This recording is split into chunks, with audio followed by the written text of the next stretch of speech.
Welcome to part 1 of this two-part series. In this video we'll take a look at some Bachmann HEA hopper wagons. They must be quite old as they're fitted with the sprung mainline type couplings. I've wanted some of these for some time and I'll tell you why in part 2. We're going to look at servicing and slight improvements you might make to these rather nice wagons. Starting with the plastic wheels, I was going to fit metal ones until I discovered that these have been moulded with the disc brake rubbing plates on the face of the wheels.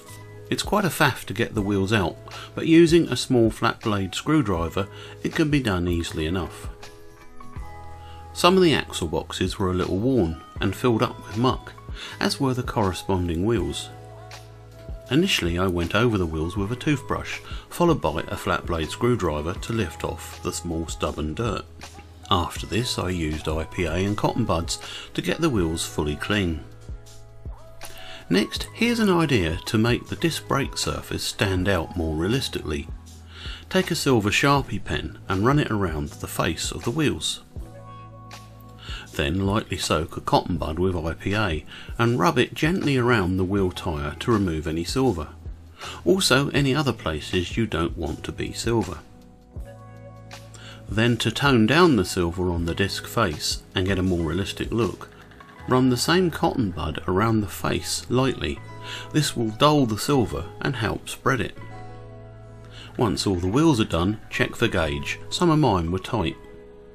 Now it's time to look at the axle boxes.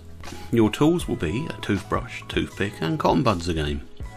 Clean out the axle boxes, use cotton bud and IPA to soften any dirt and pick out any really stubborn bits with the toothpick. Now I used a tiny drop of Label 106 in the axle boxes apart from the very worn ones, which I just added a drop of light oil to.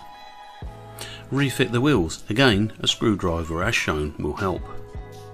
Now let's have a look. Quite a subtle effect, isn't it? What do you think?